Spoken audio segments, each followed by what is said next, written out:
trazer uma ministração um pouco mais dinâmica, um pouco mais instrutiva para nossas vidas e profética. Isso que Deus fala no nosso coração, assim como falou comigo. Fala assim a palavra do Senhor: levante os meus olhos para os montes e questiono, ou pergunto, de onde me virá o socorro? O socorro virá do meu Senhor, o Criador dos céus e da terra. Só aqui é que inicia a ministração. Irmãos, quantos aqui já assistiram o filme O Senhor dos Anéis, o 2, As Duas Torres? Levanta a mão, alguém assistiu esse filme? Quem é esse filme? Você viu que era esse filme? É um clássico. O Senhor dos Anéis, já assistiram? O Saulo parecia os mil quando era pequenininho. O Senhor dos Anéis que tem o Hobbit, que tem aquele bichinho que fala, meu precioso, lembra os mil? Tem os ovos. Lembra desse filme? Então, tem uma trilogia desse filme. O Senhor dos Anéis 1, o Sociedade do Anel, o 2, né, As Duas Torres, e o 3, o Retorno do Rei. Mas o que eu mais gosto é o 2. Eu consegui convencer a minha esposa a assistir esses filmes. Ela falou, Paulo, 3 horas de filme, são 3 horas de filmes cada filme. Os 3 são 3 horas de filme. Uma conversa que se você piscar, você perde. Eu que pisco pra caramba, então tem várias vezes. E aí, no filme número 2, chamado O Senhor dos Anéis, As Duas Torres, tem uma cena que me prendeu muita atenção desde pequeno. Esse filme é de 2002, 2003, se não me engano. E desde pequeno eu lembro que lá em casa, na casa dos meus pais, tinha... Meu pai colocou esses filmes, era DVD antigamente, tinha capa de DVD. Pra você ter noção de quão grande era o filme, você abria o DVD, tinham 3 CDs dentro. Porque era parte 1, 2 e 3. Isso porque naquela época os DVDs eram multimemória pequena. Não era igual hoje em dia que tem um HD externo, não sei o que for. Então você colocava o primeiro DVD, ao filme cortava, você tinha que colocar o outro, e eu via aquele filme várias vezes. Só que o filme número 2 me prendeu muito, por conta de uma cena. E que cena era essa? Tem uma parte que o Gandalf, quem já viu o Gandalf, que era aquele cara do chapelão, o mago, né, o cara de roupa branca, chegava assim para os homens, né, para o Aragorn, que era o personagem, e falava o seguinte: olha, vai até tal lugar e me espere por lá. E ele fala assim, mas Gandalf, lá é onde vai ser atacado. Então, justamente, me espere lá. E lembre-se, ao amanhecer do 5º dia, olhe para o leste. Aí aquele cara toma aquela palavra para ele mesmo, e junto com o pessoal, ele tinha mais 6 pessoas, e fala assim, beleza, vamos para lá. E eles foram para um lugar chamado Desfiladeiro de Elmo. E aí chega naquele lugar, junto com o rei, e tem um povo ali dentro, e é uma fortaleza, realmente, eles ficam ali dentro. Só que é uma fortaleza onde tem um abismo em volta, e o inimigo chega para atacar. E naquele filme os inimigos eram os orcs. Alguém já viu orc aqui? Só tu olhar um pouquinho para o Patrick assim, vai lembrar que é um orc. É um pouquinho parecido assim, entendeu? É bonito, é bonito. Tô brincando, meu amigo. Patrick vai brincar com ele, gente, é meu amigo. E aqueles orcs, eles cercando tudo, e eles começam a atacar aquela cidade. Era uma fortaleza que até então era impenetrada. Só que o inimigo conhecia a fraqueza daquela fortaleza, tinha uma brechinha, que ali eles conseguiram explodir aquela brecha e conseguiram invadir. E chegou uma certa ocasião onde eles começaram a recuar. O povo dos homens começaram a recuar, e os orcs, que eram monstros mesmo, começaram a invadir, para poder matarem eles. E aí chega uma hora que aquele homem, o Aragorn, que era um dos principais, ele olha para o rei e fala o seguinte: ó, temos que recuar. E aí eles entram para o castelo, que era o único lugar fortificado, depois daquela invasão, e começam a conversar. E perdemos a guerra, perdemos a batalha, já acabou, não tem o que fazer. Olha só, rei, era Théoden do rei, Théoden, não tem o que fazer, acabou tudo, vamos perder aqui. E aí eles olham para o outro e falam o seguinte: vamos cavalgar mais uma vez, a última cavalgada, a cavalgada pela morte. E aí eles se juntam no último suspiro de força, montam seus cavalos, e a cena ela faz um paralelo onde eles estão conversando e o inimigo querendo arrombar a porta. E aí então o inimigo consegue arrombar a porta e se juntam aqueles homens em uma última cavalgada, em torno de 15 homens ali, para ir em direção à morte. Eles começam a cavalgar, quando o portão se abre, tem uma ladeira e tem um exército enorme ali, eles não tinham como esse aquilo, e começam a cavalgar. E começam, e aí, na mente do árabe vem aquela palavra: ao amanhecer do quinto dia, olhe para o leste. Ao amanhecer do quinto dia, olhe para o leste. E a cena é muito clara que quando ele lembra dessa palavra, ele vira e olha e aparece o sol raiando. E quando ele olha, tem uma coisa que é muito interessante: quando ele olha, ele não olha somente para o lado, ele olha para o lado e para cima, onde tem um desfiladeiro, onde tem realmente um monte. E quando ele olha para aquele lugar, quem aparece? Gandalf, aquele mago. Só que na mente, tu olha assim, tá bom, o velho vai aparecer ali e vai resolver. Só que quando ele chega, aparece atrás dele um grande exército. Os cavaleiros de Belgro que antes tinham ido embora. Eu não quero entrar muito em detalhes do filme, mas quero que você consiga pelo menos imaginar o que está acontecendo naquela cena. E aqueles cavaleiros aparecem, irmão, uma multidão, milhares de cavaleiros. E aqueles inimigos que estavam derrotando os homens, agora ao invés de tomar o castelo, a fortaleza, faz o quê? Se voltam para trás porque está vindo contra eles uma cavalaria enorme. E aí eles vão e vencem a guerra. Ponto. Para quem não viu esse filme, eu recomendo. É um filme que tem um pouquinho de introdução cristã, não é cristão, mas o autor dele, do livro em si, era um cara cristão da época, R.R. Tolkien, então se recomenda, é muito bom. O que eu estou querendo dizer com isso, Maurício? Falar de filme aqui? Não, vim falar de filme. Eu vim falar sobre mim, sobre você, que muitas das vezes está nesse momento de guerra e você acha que acabou, perdeu, acabou tudo, não tem o que fazer. Está ali desanimado, está ali desesperançoso, está ali assim desiludido, acabou minha vida. Eu não tenho o que fazer, acabou minha guerra, eu já perdi. Porque eles falavam, vamos cavalgar em direção à morte. Só que quando eles vão em direção à morte, o Aragorn lembra da palavra. Só que os homens não sabiam essa palavra, a não ser aqueles que estavam com Aragorn.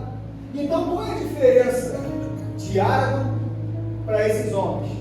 A diferença é, eles sabiam para onde tinham que olhar. Eles olharam para o alto, de onde eu não estou aqui querendo comparar o Gandalf com Jesus, não é isso não, meu irmão. Eu quero te ilustrar um pouco de como virar a tua salvação, de como virar o teu socorro, de como virar o teu amparo, para tirar você de situação desesperadora. Eu ministrando, eu estava terminando de montar a ministração, meu irmão, e a Lorena colocou no grupo que já colocou, pessoal, vamos colocar música. E as meninas vieram, colocaram a música, eu falei assim, caraca, Lorena, eu nem a Lorena sabia que eu ia pregar. Eu falei, caraca, Lorena, tudo a ver com a administração. Cantaram sobre escape, cantaram sobre, caraca, a música da Bianca, deixa eu lembrar, primeira essência, sobre voltar, sobre a graça do Senhor bastar. E eu falei assim, tem tudo a ver.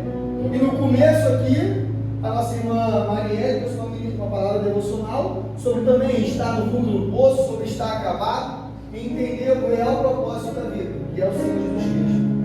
E aqui eu vou iniciar a ministração falando um pouquinho sobre isso. O seguinte, Deus, Ele sempre vai liberar uma palavra antes de uma batalha. Às vezes você está no meio de uma guerra, mas você se esqueceu daquilo que foi lançado sobre a tua vida. Porque quando está no meio de uma confusão, a realidade é essa, você não consegue enxergar nada ali no meio da confusão. Só que quando você está fora do problema, você começa a ter perspectivas diferentes do que está acontecendo e se lembrar da palavra que foi proferida para a sua vida. Se você ler comigo lá em Isaías, bota aí para mim, Digão. Isaías 55, do 10 a 11, fala assim: como a chuva e a neve descem dos céus e não voltam para eles, sem regar a terra e fazer brotar e florescer, para que ela produza para que ela produza semente para o semeador e pão para o que come. Assim ocorre com a palavra que sai da minha boca. Ela não voltará para mim vazia, mas fará o que desejo, o que eu, Senhor, desejo, e atingirá o propósito para o qual eu enviei. Deus, Ele não é pego de surpresa. Deus, Ele não é surpreendido, porque Ele é o alfa e o ômega, Ele é o começo e o fim. Toda a história está sob a mão dele. Toda a história está debaixo da autoridade dele. Então, se Ele lançou uma palavra sobre a sua vida, não importa a dificuldade, Ele dá a palavra. Maurício, é difícil, você nunca passou por um problema. Pô, já passei para garota, como internado. minha mãe está internada. Eu falando com ela, falei assim, mãe, eu não estou no seu lugar, mas tem uma perspectiva positiva sobre isso. Ela, Maurício, como? Falei, mãe, você está no hospital, graças a Deus, sem dor, porque eu via os gestos de minha mãe com aquela dor, eu já senti essa dor. Eu tenho, meus 2 rins estão dilatados também, por conta de vários cálculos, eu bebo muita água. A Lorena fala assim, por isso eu fico com a garrafinha ali, né? Não é conforto e luxo não, eu tenho que beber muita água. Meus 2 rins são dilatados. A Lorena fala, pô, você bebe muita água. Eu falei, pô, você não beber, entendeu? Já era, você vai aguentar me levar no colo não. E assim, é muita dor, e eu vi minha mãe com aquela dor. Eu falei, mãe, tem uma visão positiva disso. Maurício, como? Você está no hospital, está sem dor, está sendo medicada, observada. Acredito eu que milhares de pessoas gostariam de estar no teu lugar. Como assim, Maurício? No hospital? Não, na frente da fila. Aí ela, moço, vou tentar. Eu sei que é complicado. Não estou querendo dizer que minha mãe é uma incrédula, não é isso não. Ela tem a fé dela. Só que quem está no problema é ela.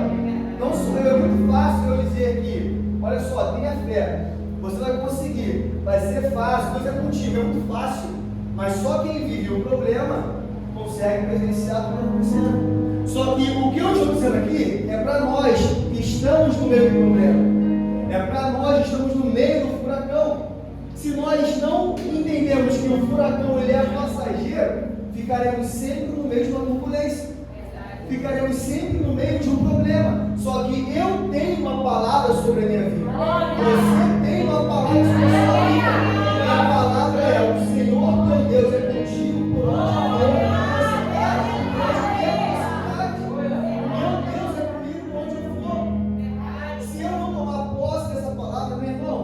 Tudo vai me definir. Se eu não entender quem eu sou, qualquer coisa me define. Eu tenho um amigo no trabalho, o nome dele é Elton. Ele está passando por um problema psicológico, assim, né? Porque ele morou e serviu 10 anos em Manaus e teve que ficar no Rio de Janeiro esse ano, porque a esposa está com o pai debilitado. Para não deixar o sogro sozinho, ele ficou. E a gente conversando, ele falou assim, cara, já estou desanimado, esperançoso da vida, cheio de problema, minha cabeça está a milhão, não estou com psicólogo. Aí eu falei, o que ele fala? Aí o psicólogo dele falou o seguinte, Helder, tem uma frase na sua mente, ainda bem que. Eu falei, pô, ainda bem que tu paga o psicólogo para dar a frase para você. Tu paga quanto o psicólogo? Ele, pô, 300 reais por mês. Eu falei, pô, 300 conto? Porque ela falou assim, pensa assim, ainda bem que. Eu falei, mano, me dá 100zão, eu te falo isso aí, cara. Tipo, 100zão, cara. Aí eu brinquei com ele, eu falei assim, não, cara, ele tem razão. Sabe por quê? Porque tá se tornando um cara muito pessimista. Tudo é ruim, nada presta, tudo te derruba. Meu irmão, começa a proferir palavras de bênção na tua vida. Ele chegou a falar uma coisa assim, poxa, se não fosse meu sogro, Deus me perdoe. Eu pensei assim um dia, poxa, se ele foi embora, será que eu conseguiria ter uma vida melhor? Eu falei assim, cara, pensa agora na tua esposa ouvindo isso. Ou pensa na tua esposa ouvindo isso, cara. Sabe o que acontece? Tu está no meio de um furacão, mano, mas tu não consegue enxergar as coisas externas. Tem ninguém que tem de bom. Eu falei, cara, eu tenho uma esposa que te ama, eu tenho uma vida querendo ou não, confortável na tua comodidade, tem teu carro, tem tua casa, não tem ninguém doente, só teu sogro, cara, ele vai sair dessa. Pensa, tem uma visão positiva daquilo. Coloca o teu olhar no alto, cara. Coloca o teu olhar de onde vem o teu socorro. Porque se você olhar para baixo, só vai ver terra e destruição. Só vai ver no meio de uma guerra, meu irmão, se olhar para baixo, é só morte. É só morte. O Gabriel já foi um soldado, gente, já foi para uma guerra.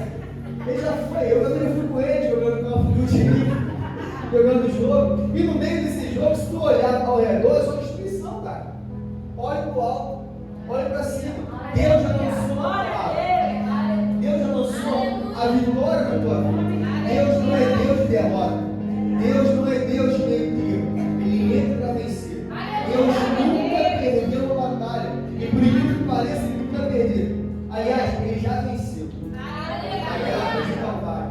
Já decretou a vitória quando chegar o arrebatamento. Amém?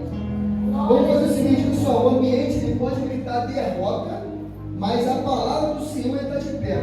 Abre comigo lá em Salmo, Rodrigo, Salmos número 46, versículo 1. E acompanhe comigo. Deus é o nosso refúgio, a nossa fortaleza, auxílio sempre presente nas adversidades. Por isso, não temeremos, ainda que a terra trema e os montes afundem no coração dos mares, ainda que as águas rujam e se agitem os montes e os acudidos pela sua fúria. Em 2 Coríntios 4, 8 e 9 diz assim: de todos os lados somos pressionados, mas não desanimados, ficamos perplexos, mas não desesperados, somos perseguidos, mas não abandonados, abatidos, mas não destruídos. Entenda uma coisa: o mundo pode gritar para você, ou então você mesmo, o teu coração pode gritar que já acabou, mas nada anula a palavra de Deus. Nada anula a palavra de Deus. E que palavra é essa, Maurício? Eu sou o Senhor teu Deus. Eu estou contigo, onde quer que você andar. Você não está sozinho. Olha o que Paulo fala: de todos os lados nós somos pressionados, mas nós não desanimamos. Nós ficamos perplexos, mas não ficamos desesperados. Somos perseguidos, mas não estamos abandonados. Nós ficamos abatidos, mas não estamos destruídos. Tem gente que acaba vivendo um cenário que não combina com a promessa de Deus. Quantos aqui já viveram um cenário na sua vida que não combina com aquilo que Deus diz sobre você? Eu já vivi isso. Quem nunca viveu? Resumindo, uma linguagem mais clara: quem nunca passou por um problema na vida? Problema quem nunca passou? Show de bola, quem levantou a mão tá certo. É isso aí. Usar uma pegadinha se alguém não levantar a mão. Ficava ligado, se a gente dormindo. Ninguém passou por um problema, ou melhor, todos passaram por um problema. E isso não quer dizer que a palavra de Deus ela foi anulada sobre você. Nunca. Você vai reparar na Bíblia, Pedro, por exemplo, quando andou sobre as águas, o Senhor falou para ele: Pedro, sou eu, venho em direção. E Pedro continuou andando, Pedro começou a andar. Só que aí Pedro afundou. Só que quem estava com ele? Era Jesus. Entenda uma coisa: o mar, eu já peguei o mar, realmente sim, mar agitado. Já tem umas viagens assim pela marinha, pelo trabalho, e a viagem é complicada, no ponto de vomitar o que não tinha na barriga porque estava enjoado, e ficar de cama, ter que amarrar as coisas na parede porque caíram. E assim, meu irmão, é difícil pra caramba. Eu fico imaginando, às vezes a gente complica a situação em pensar que, Pedro não olhou para Jesus, Pedro olhou a adversidade, Pedro olhou o problema e afundou. Mas, cara, Pedro andou sobre o mar. Pedro andou sobre as águas, quer dizer. Ele andou sobre as águas. Porque ele olhou para onde ele tinha que olhar. Realmente, ele deslizou ao reparar o problema. Mas no primeiro momento, ele manteve o olho fixo. A música, primeira essência, é isso: você voltar ao primeiro amor, quer dizer, é você continuar olhando para aquilo que te atraiu, que é o amor de Deus. É você continuar olhando, deixar seus olhos fixos naquilo que é o Deus. Cara, o problema vai chegar se não der lugar. No mundo nós teremos aflições, como eu dito aqui hoje. Nós teremos aflições, mas temos que ter o quê? Bom ânimo. Ele fala: eu venci o mundo. Se nós estamos nele, ele venceu o mundo, venci também. A matemática é clara. O reino de Deus, ao mesmo tempo que ele é complexo, ele é simples. A Bíblia fala, Jesus fala: ame o teu próximo como eu vos amei. Simples, qual a dificuldade nisso? Não, isso é muito difícil, amar o próximo. Sim, mas o reino de Deus é simples. Ele foi muito objetivo. Ele não mandou você dar um mortal, subir um monte, Everest, pular da ponte de Niterói e cair aqui na Baía de Guanabara para você avançar alguma coisa. Ele não mandou isso. Ele é muito simples. Ame o teu próximo como eu vos amei. Simples. É um mandamento simples, porém eu disse, complexo.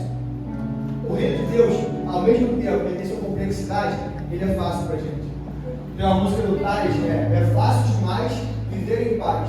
A gente é que complica tudo. O ser humano, na sua consciência por si só, ele dificulta tudo. Como, Maurício? A sua facilidade em errar, o seu desejo em pecar, a sua facilidade em cair. Cair é o mais fácil possível. Olha, se cair é fácil, é muito fácil. O homem é sujeito, ele é sujeito? Não. Ele é tendencioso ao erro. Eu já disse aqui uma vez que criança você tem que ensinar o certo, porque ela jamais sabendo errado. O homem é tendencioso ao erro. Nós temos que nos posicionar contra o pecado. Porque senão o pecado vem, da nossa vida. É simples. Mais uma vez, o reino de Deus, ele é muito fácil. E quando nós olhamos na direção certa, tudo muda. Salmo 121 fala, levanta os meus olhos para o monte e me pergunto, de onde me vem o socorro? O meu socorro, ele vem do Senhor, que fez os céus e a terra. Em Hebreus 12, versículo 2 e 3, fala o seguinte: conservemos os nossos olhos fixos em Jesus, pois é por meio dele que a nossa fé começa, e é ele quem a aperfeiçoa. Irmãos, quando eu estou em meio ao caos, eu só consigo observar a destruição. Só que quando eu mudo o meu olhar, como fala aqui nos Salmos, eu começo a enxergar uma saída. Aquela famosa frase, uma luzinha no fim do túnel. Eu estou vendo uma luz no fim do túnel. Só que a facilidade que o homem encontra quando está em meio ao problema, sabe o que é? É murmurar. É murmurar. A primeira alternativa que o homem encontra é murmurar. Por que Deus? Por que comigo? Para que comigo? Por que está acontecendo isso na minha vida? Por que na vida do meu filho? Eu passei a madrugada hoje, essa madrugada com a minha esposa, porque a Clarissa começou a comida do nada. Eu nem sabia se viria hoje, eu fiz até em cima da hora, mas ela falou sim, para ela ficar boa no nome de Jesus. Vomitando a madrugada inteira, não conseguia dormir, dores na região do abdômen, não sabia o que era. Eu pensei que era cálculo, para mim agora é cálculo renal. Eu falei, tu é rim, deve ser rim e tal. Agora, amor, você está doido? Eu falei, não sei, cara, deve ser rim. A mãe ou a avó tem, o pai tem. Olhando, querido, me perdoe pela minha incredulidade. Mas eu falei, cara, o que está acontecendo? Tomou escopã, tomou leite, azeite. Eu estou olhando, tem a mãe lá do Nordeste, Maranhão, e tem as simpatia, não, pô, simpatia não é uma fez um aceite dela lá, fez um aceite dela. Aí não, faz aquilo, a Lorena, não, fazer isso. Brincadeira, mas a Lorena conseguiu resolver, ela dormiu bem, acordou, continuou vomitando, mas vai ficar bem em nome de Jesus. E a nossa primeira frase foi, poxa, por que Clarissa agora? Cara, tadinha, coitada, caramba, e aquela sua reclamação. E hoje o carro no conserto, falei, Lorena, vamos lá na casa do meu pai, pega o carro, a gente resolve isso. Começamos a questionar o porquê. E a realidade é essa, quando o problema aparece. Só que ele é tão maravilhoso, Deus ele é tão maravilhoso que até na ciência ele mostra o seu poder. Se você der uma estudada um pouco sobre neurociência, a neurociência vai dizer o seguinte, que quando você começa a proferir palavras, ou então receber palavras negativas na sua vida, você ativa uma área do seu cérebro chamada área temporal. E essa área lateral aqui, tem uma têmpora direita e a têmpora esquerda, que ela é responsável pelo fluxo de instinto de sobrevivência. Como assim, Maurício? Você começa a estar, ou melhor, quando está num ambiente hostil, de palavras pesadas, de negatividade, automaticamente o teu cérebro entende que você tem que fugir dali. Você tem que se defender, tem que reagir para que aquilo não te derrube. Então, quando você começa a proferir aquilo, meu irmão, a tua mente trava em negatividade. Só que, como ela trava? Querendo fugir. Só que Deus não é Deus de fuga, Ele é Deus de vitória. É sua mente que começa a travar e querer se defender, mas a guerra e a força não é contigo, é com o Senhor. Eu não sou dono da minha vida. Quem enfrenta as batalhas é o Senhor, Ele por mim. Só que quando eu entendo que agora, lá no oposto, eu começo a proferir palavras positivas, eu ativo uma outra área do meu cérebro, que é aqui o córtex pré-frontal, essa região aqui. E que região é essa? É uma região onde eu começo a ter soluções de problemas. Eu começo a ter questionamentos solucionados. Eu começo a resolver as áreas da minha vida. É uma região positiva. Deus ele é tão maravilhoso que ele fala o seguinte, olha, se você disser, ou melhor, para mim, ele disse para mim, se você disser palavras na sua vida de bênção, meu irmão, você vai abençoado. Se você disser palavras de maldição, cara, que eu não sirvo para nada, olha, eu não presto para nada, meu irmão, a minha boca é uma arma muito forte no mundo espiritual. A tua boca também é uma arma muito forte no mundo espiritual. Porque a sua boca, ela libera profecia na vida de alguém. A sua boca, ela serve para abençoar, também para amaldiçoar. Agora, que palavra você está usando sobre você? Que palavra você lança sobre a sua família, sobre a sua vida? Se você disser palavras de bênção, você será bem sucedido. Acorde e declare: olha, eu sou abençoado, meus negócios vão prosperar, está tudo ruim na minha vida, mas irá melhorar. Eu não tenho o emprego de meus sonhos, mas o que eu tenho foi o Senhor que me deu, e aí eu vou lá. A minha família é abençoada, a minha vida é abençoada, meus filhos são do Senhor, meu marido, minha esposa é do Senhor, meu trabalho, minhas finanças é do Senhor, meus projetos são do Senhor. Ao invés de tá difícil. E aí, como tá, Rodrigo? Sua vida? Só luta. Caraca, o cara é só derrota. E aí, como está o judiciário? Pô, de dificuldade, o patrão tá muito chato. Pede para ir embora. Não posso, só tem esse trabalho. A pessoa nem pensa: ah, vamos só vida lá, vamos fazer Micaela. Ah, tá muito chato, pô, Cauã, tá demais. Ué, vai embora. Não, meu marido. Tá reclamando. Como você começa a abençoar através da sua boca as coisas de mundo? É muito fácil estar no meio da batalha ali e falar assim: vamos para a morte, acabou tudo. Acabou. Só que é muito mais prazeroso, benéfico, eficiente você dizer o seguinte: eu sou mais que vencedor em Cristo Jesus. Eu sou mais que vencedor em Cristo Jesus. Deus, Ele é perfeito. Deus, Ele irá realizar na sua vida mais do que você espera, mais do que você pensa. Só que, Maurício, eu levanto meus olhos, olho para o monte, segundo a Bíblia de hoje, tem meu socorro, mas eu não acho nada. Então tem um problema com você. Não é a direção na qual você está olhando, mas sim pedir para Deus abrir seus olhos espirituais. Se você olha para o lugar certo e não enxerga nada, é porque os olhos espirituais estão fechados. E quando estão fechados, eu sinto muito. Nada irá acontecer. Maurício me prova. É simples. Se você for ver Eliseu e Geazi, eles estavam cercados. Então, o mesmo olhar que Geazi estava tendo, Eliseu também estava tendo. Só que um via o exército do Senhor e o outro só via destruição. Maurício, como assim? Era o mesmo olhar, a mesma direção. Eles olharam em volta e viram: olha só, Geazi falou o seguinte: está ali o exército, já morreu. E Eliseu fala: Deus, abre os olhos do moço, do jovem, desse garoto, desse menino. E Deus abre os olhos dele. E aí então ele enxerga o que Deus estava fazendo. Às vezes você está olhando para o lugar certo, na direção certa, na hora certa, mas não enxerga nada. Porque os seus olhos estão fechados espiritualmente. Peça ao Senhor nessa noite para ver seus olhos. E você verá coisas que você jamais esperou. E você verá na sua vida sendo realizado aquilo que você pediu, mas na verdade muito mais do que você imaginava. Os nossos olhos espirituais têm que estar abertos para vermos o sobrenatural de Deus. Porque o natural é isso aqui, cara. Você está vendo? Eu estou vendo meus irmãos aqui, minha família, estou vendo. E agora o sobrenatural, aquilo que o Senhor tem feito na sua e na minha vida. E que o Senhor venha fazer cada vez mais na sua vida e na minha vida. E essa batalha que eu estou perguntando, entenda uma coisa, ela é passageira. Maurício, eu estou apertado financeiramente. Maurício, eu estou cheio de dificuldade na minha vida. Estou sem dinheiro, sem saúde, estou sem animação, estou desanimado, Maurício. Desanimado por quê? Triste por quê? Você está bem? Sua vida está feliz? Sua mente está em Cristo? Sua saúde está em dia? Ah, Maurício, não tem o emprego que eu sempre quis. Conquiste aquilo, lute por isso e honre o que você tem.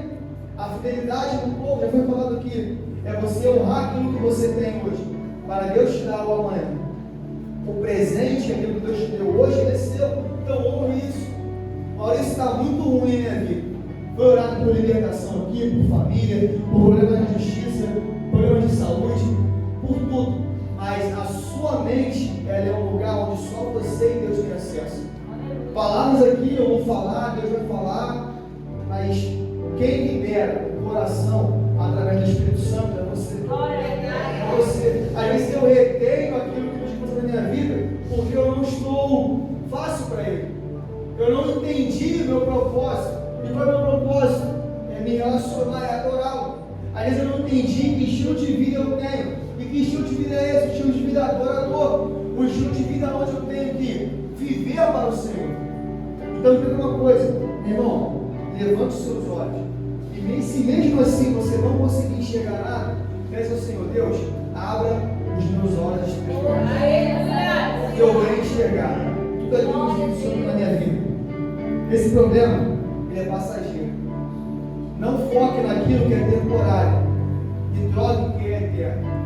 Não foque naquilo que vai acontecer hoje, mas priorize aquilo que vem amanhã, porque amanhã é isso, a vida eterna com você. Foque aquilo que Deus tem para a sua e para a minha vida, que é a salvação. Vamos se colocar de pé essa noite, uma palavra bem rápida. Feche seus olhos, vamos estar orando.